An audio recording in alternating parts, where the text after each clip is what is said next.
Hello, Miss Tanabasa and class. Um, so I'm not used to doing videos. I don't really like how I look on video and stuff, but I'm going to give it a shot because this is education and I want to learn. And so I submitted my reflections on place, which is just the story of my home growing up in it and all the stability and things that I derived from growing up in my home with a loving family and a lot of people around.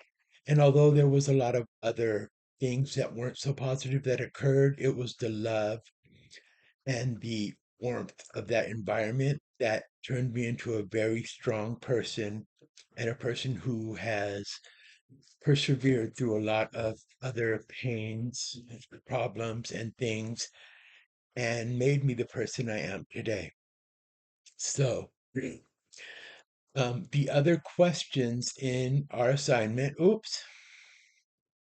the other questions in our assignment were to, after reflecting on a connection to our place, was to reflect and share on how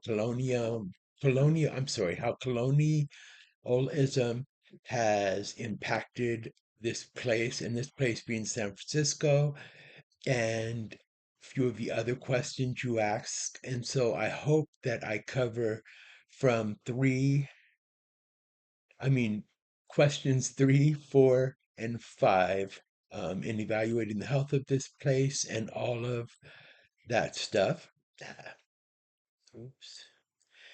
And I'm going to give it a try. So anyway, this is part two and going to be my video upload.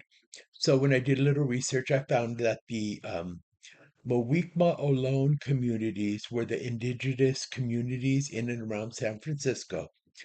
And so we were asked, how has colonialism, imperialism, and conquest reflected on these communities? And what factors in the community do we think positively and negatively affected the health of indigenous peoples? Also, to evaluate the health of San Francisco, I took that as currently, and I wanted to especially dive into maybe some of the topics around opioid deaths because I'm an SUD counselor, life expectancy, obesity, premature deaths, and health disparities and stuff. So, San Francisco is a city known for its beautiful culture, the innovation and breathtaking vistas. We have a very complex history, one that intertwines with the rise of modern living and with a painful legacy of colonialization. Um, the indigenous communities that I found when I looked at the website you provided were the Muwekma Ohlone peoples. And what I learned was that they have borne witness to this transformation, their stories echoing through time. In this essay, I'm going to delve into the impact of colonialism, imperialism, and conquest on these communities and explore factors affecting their health and the current well being of San Francisco. So, for decades, the Muweka Ohlone tribe faced a grave misperception that they were extinct. This erroneous belief denied them federal recognition and that barred access to vital resources and acknowledgement. Although recent DNA analysis revealed a genetic through line connecting 2,000-year-old skeletons found in California to modern day Muwekma Ohlone people. So their deep time ties to the region refute the notion of late migration and emphasize their enduring presence in these areas. Colonialism inflicted some profound wounds. Indigenous children were forcibly sent to boarding schools where they endured a lot of abuse, cultural erasure, and language loss. The saying, save the man and kill the Indian, epitomized the prevailing attitude at that time. There were mass graves at these schools to bear witness to all of this suffering. And uh, yes, so some of the factors affecting indigenous health now and then would be poverty remains a significant challenge, lack of health insurance, substandard housing, and high stress levels contribute to the health disparities. Um, and this happened for the indigenous, and I don't know if I can pronounce this right, Oaxacan communities in California faced barriers to limited Spanish skills and the absence of written indigenous languages, cultural humility and partnerships. So, organizations must embrace cultural humility, recognizing the unique need and experience of Indigenous communities, partnering with tribes, and increasing Indigenous representation in the healthcare workforce fosters trust and improves health outcomes. And after all we've done, I think that, we really need to be there and aware of the damage that was inflicted and possibly ways to mend these atrocities.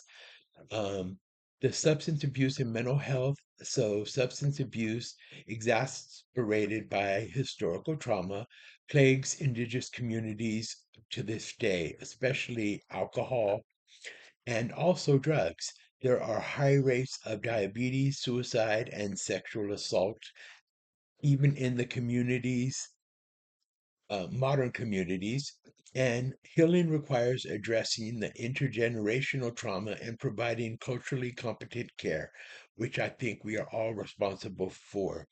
And if you're not actually one of the people who delivers culturally competent care, then I think we should take it upon ourselves to learn about becoming culturally competent and so that we can stop, abusing and treating Indigenous peoples wrong. In 2023, San Francisco witnessed a grim milestone. There was 806 overdose deaths, primarily due to fentanyl. The city grapples with this public health crisis and tracking trends to guide responses and measure the progress. The life expectancy in San Francisco, while overall expectancy is pretty high, like 83 years, a lot of disparities persist. Black African Americans and Pacific Islanders face lower life expectancy. Trends mirror national declines since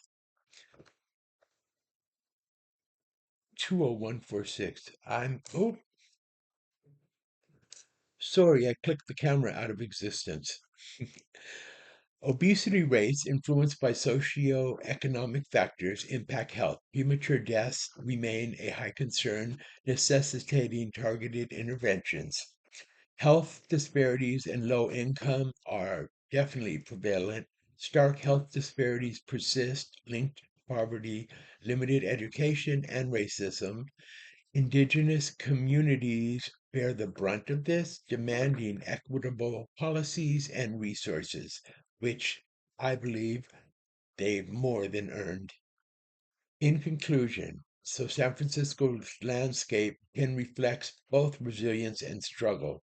Indigenous communities, however, were robbed of land and home, continued their fight for recognition and healing.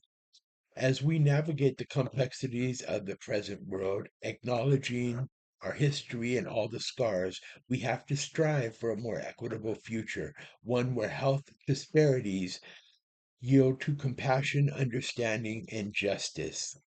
Only through these efforts, and I believe utilizing empathy, compassion, and love for your fellow human being in all areas is key to resolving some of the issues we have today and just, oops, becoming a better society.